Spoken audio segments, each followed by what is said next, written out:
ಲಕ್ಷ್ಮಿ ಅವರು ಪಾಪ ಬೆಳಗ್ಗೆಯಿಂದ ಶಾಪಿಂಗ್ ಮಾಡಿ ಸುಸ್ತಾಗಿ ಬಂದಿದ್ದಾರೆ, ಊಟ ಮಾಡಿ ಅಂತ ಕೇಳೋದ್ ಬಿಟ್ಬಿಟ್ಟು ಸುಮ್ಮನೆ ನಿಲ್ಲಿಸ್ಕೊಂಡು ಕತೆ ಹೊಡಿತಾ ಇದೆಯಲ್ಲ. ಲಕ್ಷ್ಮಿ ಕೇಳೋದ್ರಲ್ಲಿ ತಪ್ಪೇನಿದೆ ಚಿಕ್ಕಮ್ಮ.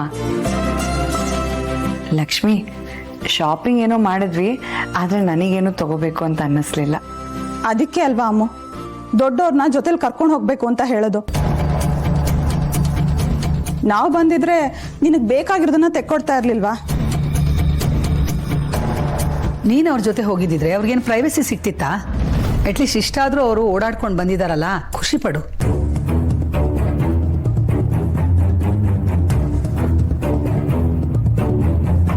ಹೌದು ಅಜ್ಜಿ, ಪಾಪ ಹಳ್ಳಿಲಿ ಹೀಗೆ ಜೊತೆಯಾಗಿ ಓಡಾಡೋದಕ್ಕಾಗೋದಿಲ್ವಲ್ಲ. ಶೋಭಿ, ನಿನಗೆ ಇನ್ನೊಬ್ಬರ ವಿಷಯದಲ್ಲಿ ಕೊಂಕು ಮಾತಾಡದೇ ಇದ್ರೆ ತಿಂದ ಅನ್ನ ಕರಗಲ್ಲ ಅಲ್ವಾ? ಅಯ್ಯೋ, ಈಗ ನಾನು ಅಂಥದ್ದು ಏನ್ ಹೇಳ್ದೆ ಅಂತ ನನ್ ಮೇಲೆ ರೇಗಾಡ್ತಿದ್ದೀರಾ? ಆಯ್ತು, ಈಗ ಬಾಯಿ ಮುಚ್ಕೊಂಡಿರು. ಅಮೃತ, ಸಂಜೀವ ಇಬ್ರು ಸುಸ್ತಾಗಿದ್ದೀರಿ, ಹೋಗಿ ಕೈಕಾಲು ಮುಖ ತೊಳ್ಕೊಂಡು ಊಟ ಮಾಡಿ. 1 ನಿಮಿಷ ಅಜ್ಜಿ, ಲಕ್ಷ್ಮಿಗೋಸ್ಕರ ನಾವೇನೋ ತಂದಿದ್ದೀವಿ, ಅದನ್ನ ಕೊಡ್ಬೇಕು. ಸಂಜೀವರೇ ಅದನ್ನ ಕೊಡಿ.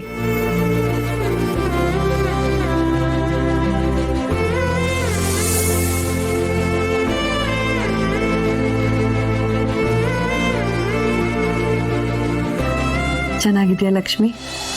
ಇದು ನಿಮ್ಮ ಅಣ್ಣನ ಸೆಲೆಕ್ಷನ್.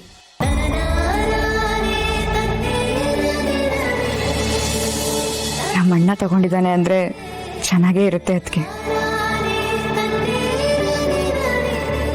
ನಮ್ಮಣ್ಣನೂ ಇದ್ದಾನೆ, ನನಗೆ ಒಂದ್ ದಿವ್ಸನೂ ಏನು ಕೊಡಿಸ್ಲಿಲ್ಲ. ಹೋಗೆ, ನನಗೇನ್ ಬೇಕು ಅಂತಾನೆ ನನಗೆ ಗೊತ್ತಾಗಲ್ಲ, ನಿನ್ಗೇನ್ ಬೇಕು ಅಂತ ನನಗೇನೆ ಗೊತ್ತಾಗುತ್ತೆ.